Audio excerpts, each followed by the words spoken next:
আমি নিজে আমার নিজের কথা যদিও নিজেকে বড় মনে করি না, তবে আলাদা। এ কারণে যারা আমার শৈশব দেখেছে তারা আমাকে জানে আমি তোতলা ছিলাম। যখন কেউ বলতো তোমার নাম কি, আমি বলতাম যা যা যা যা জাকির, এরকমই ছিলাম। শৈশব থেকে আমি তোতলা। শেখ আহমেদ দিদাতের দ্বারা অনুপ্রাণিত হয়ে মেডিকেল কলেজে পড়ার সময় পৃথিবীর সেরা ডাক্তার হওয়ার স্বপ্নটাই দেখতাম। কখনো চিন্তাও করিনি যে 25 জন লোকের সামনে কথা বলবো। এই অবস্থা ছিল ডক্টর জাকির নায়েকের। স্বপ্ন দেখতাম পৃথিবীর সেরা ডাক্তার, বড় সার্জন হওয়ার। কখনো স্বপ্নেই ভাবিনি। স্বপ্নের ক্ষেত্রে যে কোনো স্বপ্ন আপনারা দেখতে পারেন, তবে 25 জনের সামনে কথা বলার মতো স্বপ্ন আমি কখনো দেখিনি। আলহামদুলিল্লাহ, আল্লাহ সুবহানাহু ওয়া তাআলার সাহায্যে শেখ আহমেদ দিদাতের দ্বারা অনুপ্রাণিত হয়ে এখন আল্লাহর ভৃত্য অনুগত। মাশাআল্লাহ, কথা বলি শত শত হাজার হাজার লাখ লাখ লোকের সামনে। মাশাআল্লাহ, এখানে দেখতে পাচ্ছেন 1 লাখেরও বেশি। শেখ আহমেদ দিদাতের দ্বারা অনুপ্রাণিত হয়ে ইসলামিক রিসার্চ ফাউন্ডেশন প্রতিষ্ঠা করলাম। বক্তা হওয়ার জন্য না, বক্তা তৈরি করার জায়গা করেছি। রাজা হতে পারবো না, রাজা তৈরি করবেন। আমি বক্তা হতে পারবো না, তাই বক্তা তৈরির জন্য অর্গানাইজেশন করেছি। আল্লাহর পরিকল্পনা ছিল, প্রথম বক্তা কথা বলতে পারছিলেন না, আমি বাধ্য হয়ে মঞ্চে গেলাম। আর বুঝতে পারলাম দাওয়ার কাজ করছি, অমুসলিমদের সাথে মুখে জড়তা নেই। যখন মুসলিমদের সাথে কথা বলছি তখন আছে, অমুসলিমদের সাথে কথা বলে তোতলাই না আমি। যখন স্টেজে যাই, সাধারণত স্টেজে গেলে মানুষ তোতলায়। আলহামদুলিল্লাহ, আল্লাহ সুবহানাহু ওয়া তাআলার রহমতে আমি স্টেজে গিয়ে তোতলাইনি। তিনি দয়া করেছেন, আমাকে শরীরের ডাক্তার না করে আত্মার ডাক্তার করেছেন। আর শেখ আহমেদ দিদাত, আমি তাকে বললাম, আঙ্কেল, 1987 সালে প্রথম দেখা করি। আমি তার ড্রাইভার ছিলাম, চালক। যেখানে যেতেন আমি নিয়ে যেতাম যাতে সময়টা বেশি পাই। বললাম, আঙ্কেল, আপনি কেন এত এগ্রেসিভ? তিনি বললেন, বাবা, আমি এগ্রেসিভ না, আমি মিলিট্যান্ট। মিলিট্যান্ট শয়তানের সাথে দুইভাবে যুদ্ধ করা যায়, পানি দিয়ে অথবা আগুন দিয়ে। আমি আগুন বেছে নিয়েছি। এটা ছিল তার উত্তর। আমি যখন দেওয়া শুরু করলাম, তার ম্যাটেরিয়াল ব্যবহার করতাম, তবে নরম হয়ে থাকতাম, খুব নরম, খুব দয়ালু। কোনো ফলাফল নাই। মেডিকেল কলেজে দাওয়া দিতাম, তারপর মিলিট্যান্ট হলাম। শেখ দিদাতের চেয়ে বেশি মিলিট্যান্ট। হায় আল্লাহ, কি পেলাম! মুসলিম বন্ধুরা সব দৌড়িয়ে পালিয়ে যেত, আর আমি অমুসলিমদের সাথে একা। মিলিট্যান্ট হওয়ার একই ফলাফল পেলাম। মাশাআল্লাহ, আল্লাহ আমাকে পথ দেখিয়েছেন। স্টেজে এসে আমি নরম হয়ে যাই, এত নরম হই যে প্রশ্নকারীরা গালমন্দ করলে আমি হাসতাম। শেখ আহমেদ দিদাত আমাকে দিলেন টাইটেল। প্রথমে দিলেন দিদাত প্লাস, তারপর আবার যখন দেখা হলো, বাবা, তারা তোমাকে গালমন্দ করছে, অভিশাপ দিচ্ছে, তুমি হাসছো, আবার টাইটেল দিলেন।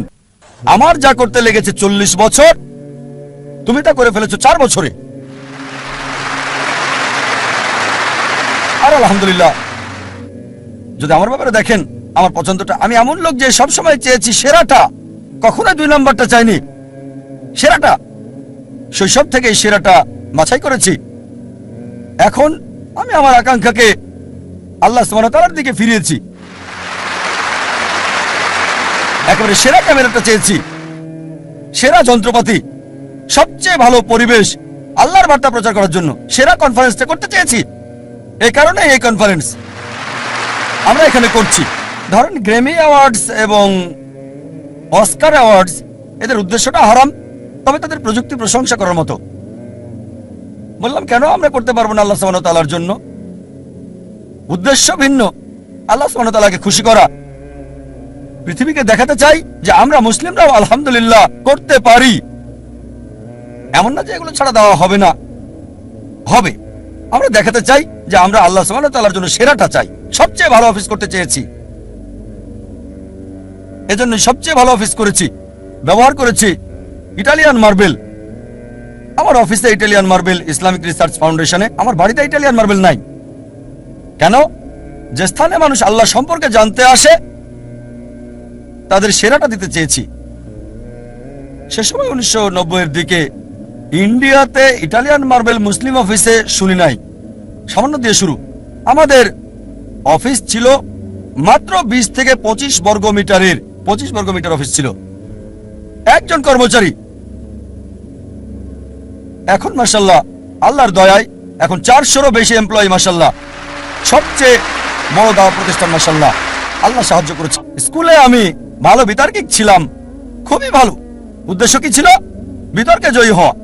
উদ্দেশ্য পরিবর্তন করেছি, দিন প্রচারের চেষ্টা করছি। সত্য দিন, ফলাফল পাচ্ছি।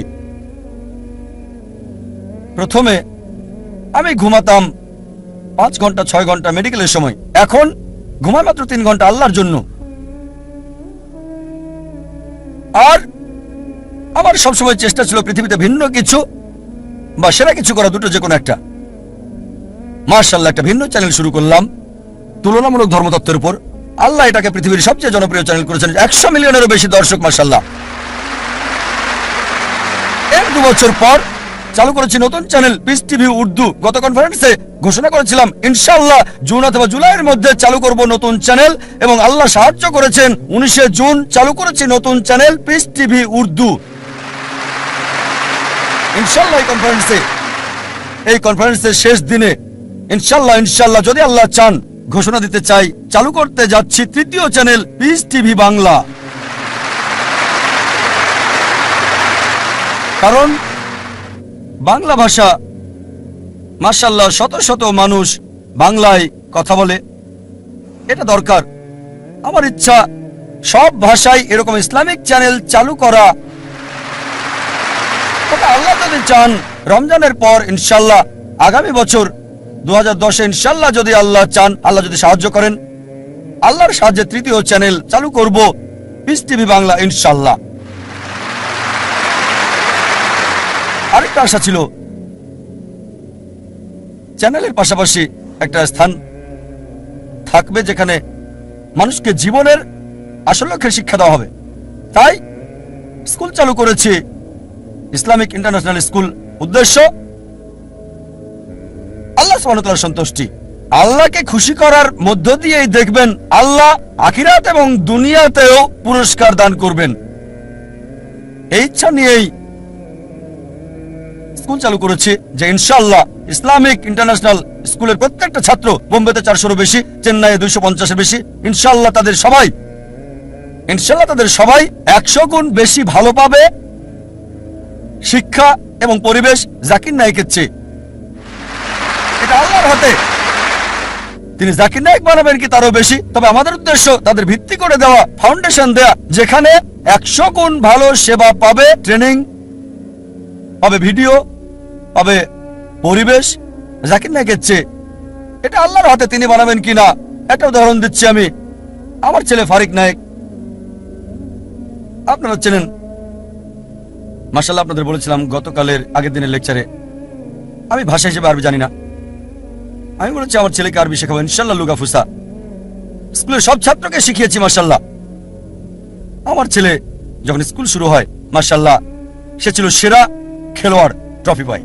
1 বার না, 2 বার না, 3 বার না, 4 বার না, টানা 5 বার পেয়েছে সে। আমার মনে হয় ভালো লাগে, কারণ সে অভ্যস্ত। যখন আমি স্কুলে ছিলাম, যখন স্কুলে পড়তাম, আমিও চাইতাম প্রথম হতে, স্বর্ণপদক পেতে, যেটা ছিল আমার উদ্দেশ্য। দেখবেন তরুণরা 100 মিটার দৌড়ে প্রথম হয়, স্কুলে কখনো গোল্ড মেডেল পাইনি। যখন কলেজে গেলাম তখন মাশাআল্লাহ বুঝতে পারলাম যে আমি বড় দৌড়বিদ, আর গোল্ড মেডেলও পেলাম মেডিকেল কলেজে 10 কিলোমিটার। তখন আমার মনে হলো গোল্ড মেডেল অপ্রয়োজনীয়। ভালো, দেখতে ভালো, গোল্ড মেডেল আসলে কি? 10 কিলোমিটার লোকজন দেখে, আসলে বড় কিছু না। তারপর শেখ আহমেদ দিদাতকে দেখলাম, এই মানুষটি আমার লক্ষ্য কেন্দ্র পরিবর্তন করেছে। আর এভাবে মাশাআল্লাহ তিনি আমাকে বললেন, বাবা আমি খ্রিস্টান ধর্ম এবং ইসলামের উপর গবেষণা পড়াশোনা করেছি, তুমি অন্যগুলো পড়ে দেখো। খ্রিস্টান ধর্মের সবকিছু প্লেটে সাজানো খাবার মতো, শেখ দিদাত এগুলোকে পাত্রে সাজানো খাবার মতো করে রেখেছে, কেকের মতো। আহমেদ দিদাতের বই পড়লে পোপদের সাথে বিতর্ক করতে পারবেন। তারপর আমি হিন্দু ধর্ম, শিখ ধর্ম, জৈন ধর্ম, বিজ্ঞান, অন্যান্য বিষয়ে পড়লাম। মাশাআল্লাহ শেখ দিদাতের লেকচার দর্শক দেখে অভিভূত আমি। সবচেয়ে বেশি দর্শক হয়েছিল বার্মিংহামে, 12,000 মানুষ ছিল। মাশাআল্লাহ, আল্লাহ সুবহানাহু ওয়া তাআলা মাশাআল্লাহ তিনি রাস্তা খুলে দিয়েছেন। আল্লাহর সাহায্যে মাশাআল্লাহ আমার ছেলে কোরআনে হাফেজ হয়েছে 13 বছর বয়সে। একটা ব্যতিক্রম, 1 বছরে সপ্তাহে 5 দিন, অসাধারণ। লোকজন বলে জাকির ক্রেজি, প্রতিদিন 1 ঘন্টা, সপ্তাহে 5 দিন, বছরে 9 মাস, অসম্ভব। আমাদের স্কুলের অধিকাংশ ছাত্রছাত্রী 2.5 বছর থেকে 4 বছরে হেফজ শেষ করে, তাদের মধ্যে একজন আমার ছেলে। তারপর সে ব্ল্যাক বেল্ট পেল তাইকোন্দোতে। তবে যে বিষয়টা আমাকে বেশি আনন্দ দিয়েছে সেটা হচ্ছে তার পাবলিক লেকচার। 8 বছর বয়সে ছোট লেকচার 10 মিনিট, 15 মিনিট, 50,000, 1 লাখ দর্শকের সামনে আমার লেকচারের আগে। আর আমি প্রথম লেকচার দেই, পাবলিক লেকচার, 27-28 বছর বয়সে। লোকজন বলতো, ও এত কম বয়সে 28 বছর। আমিও ভাবতাম 28 বছর। শেখ দিদাত 60-70-এ, আমি 28 বছরে। আমি খুব খুশি। আর আমার ছেলে প্রথম দীর্ঘ পাবলিক লেকচার, যেটা 1 ঘন্টা 15 মিনিটেরও বেশি, 119টা উদ্ধৃতি, 56টা কোরআন থেকে, 52টা বাইবেল থেকে, আর 11টা হাদিস আরবি সহ, মাত্র 14 বছর বয়সে, আমার অর্ধেক। আমি খুবই আনন্দিত। মাশাআল্লাহ, 1 ঘন্টা 15 মিনিট, 119টা উদ্ধৃতি, কোনো নোট ছাড়া। এই বছর মাশাআল্লাহ আমার লেকচার দিয়েছে। এই গত সপ্তাহের রোববারে লেকচারটা দিয়েছে, এই রোববারে আবারও দিয়েছে। Misconception about Islam, concept of god. ইনশাআল্লাহ ইনশাআল্লাহ আল্লাহ সুবহানাহু ওয়া তাআলার কাছে দোয়া করি যেন তার প্রচেষ্টাকে কবুল করেন। সব সময় বলি, আমার ছেলেকে বলি, আল্লাহ তোমাকে সামর্থ্য দিয়েছেন, তবুও তোমার চাহিদাকে ছোট করে রাখো, চাহিদা কম করে রাখো। কেন? তোমার এই প্রাচুর্য নাও থাকতে পারে। তোমার উদ্দেশ্য হচ্ছে দাওয়া। আর আল্লাহ তাআলা কোরআনে বলেছেন, সূরা ফুসিলাত 41-33, ومن احسن قولا ممن دعا الى الله وعمل صالحا وقال انني من المسلمين। তার কথার চেয়ে কার কথা উত্তম, যে মানুষকে আল্লাহর দিকে আহ্বান করে আর বলে আমি মুসলিমদেরই একজন। কেন বলে? আমার মনে আছে বিয়ের সময় স্ত্রীকে বললাম যে আমি একজন ডাক্তার, মাসে তোমাকে 4,000 টাকা হয়তো দিতে পারবো। 4,000 টাকা $100 কম। আমি 4,000 টাকা প্রতি মাসে দিতে পারবো। যদি বিয়ে করতে চাও তাহলে আমাকে বিয়ে করতে পারো। মাশাআল্লাহ, সে কলেজের টিচার ছিল, যা বলেছিলাম তার চেয়ে বেশি আয় করতো। সেও দায়ী ছিল, মাশাআল্লাহ। তাই ছেলেকে বলি চাহিদা কম করে রাখতে। যেমন যদি ফ্লোরে ঘুমিয়ে অভ্যস্ত থাকে, সমস্যা মোকাবেলায় যদি আত্মত্যাগ করতে হয়, তাহলেও দাওয়া চালিয়ে যাওয়া সহজ হবে। বিলাসিতায় অভ্যস্ত থাকলে আর প্রাচুর্য শেষ হয়ে গেলে তোমার দাওয়ার কাজ চালিয়ে যেতে পারবে। মাশাআল্লাহ, আমি দেখেছি আমার ছেলে 7 স্টার হোটেলে ফ্লোরে শুয়ে ঘুমিয়েছে। অল্প বয়সে শিক্ষা দিতে হয়, সংগ্রামের মোকাবেলা করতে শিখবে। সোনার চামচ মুখে দেবে না, যা আল্লাহ সুবহানাহু ওয়া তাআলার উদ্দেশ্যের দিকে তাকে বাধা দেবে। আমি লেকচার শেষ করতে চাই। জীবনের উদ্দেশ্য অর্জনের বিষয়গুলোকে সাজিয়ে আপনার জীবনের বিভিন্ন স্তরে কোন দিকে আছেন সেটা দেখতে হবে। 6টা পয়েন্ট দেওয়ার আগে আরেকটা কথা বলি। যখন লোকজন আমাদের স্কুলে বাচ্চা ভর্তি করে, আমি তাদের জিজ্ঞেস করি উত্তম সময় কোনটা, ভালো সময় কোনটা আপনার সন্তানের ভবিষ্যৎ নিয়ে চিন্তা ভাবনার, কোনটা ভালো সময় আপনার সন্তানের ভবিষ্যৎ কি হবে, সে কি করবে। অনেকে বলেন যখন সে কলেজে যায়, কেউ বলেন না যখন স্কুলে ভর্তি হয়, কেউ বলে না যখন কিন্ডারগার্টেনে ভর্তি হয়। কেউই এর আগের সময়টার কথা বলে না। ইসলামিক ব্যবস্থায় সবচেয়ে উত্তম হচ্ছে সন্তানের ভবিষ্যৎ নিয়ে ভাবতে হবে যখন জীবন সঙ্গী বাছাই করবেন। যখন জীবন সঙ্গী বাছাই করবেন সেই সময় ভাবতে হবে সন্তানকে কি বানাতে চান।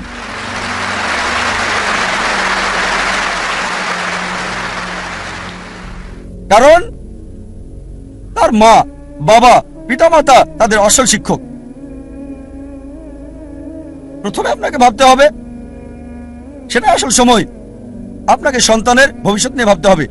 জীবনের উদ্দেশ্যগুলো সংক্ষেপে বলছি, যা একজন মানুষকে ভাবতে হয়। 1 নাম্বার হচ্ছে যখন শিক্ষা দেবেন, দেখতে হবে কোন প্রতিষ্ঠানে পড়াচ্ছেন। স্কুল, কলেজ, যেটা দুটোরই সুযোগ সৃষ্টি করবে আখিরাত এবং দুনিয়া। শুধু এই দুনিয়ার ডিগ্রি আপনাকে সাহায্য করবে না। এমন একটা স্কুলে দেন যেখানে দুনিয়া এবং আখিরাত দুটোই হয়। আর ইনশাআল্লাহ এই উদ্দেশ্য নিয়ে শুরু করেছে ইসলামিক ইন্টারন্যাশনাল স্কুল। আর যদি আল্লাহ চান আমাদের স্কুলের আরো শাখা বাড়ানো হবে। দ্বিতীয় হচ্ছে দেখবেন তার বন্ধুদেরও যেন একই জীবনের উদ্দেশ্য থাকে। বন্ধু হতে হবে ইসলামিক। যখন বড় হয় এমন প্রতিষ্ঠানে যোগ দেবে যার লক্ষ্য এবং উদ্দেশ্য কোরআন এবং সহিহ হাদিসের ভিত্তিতে।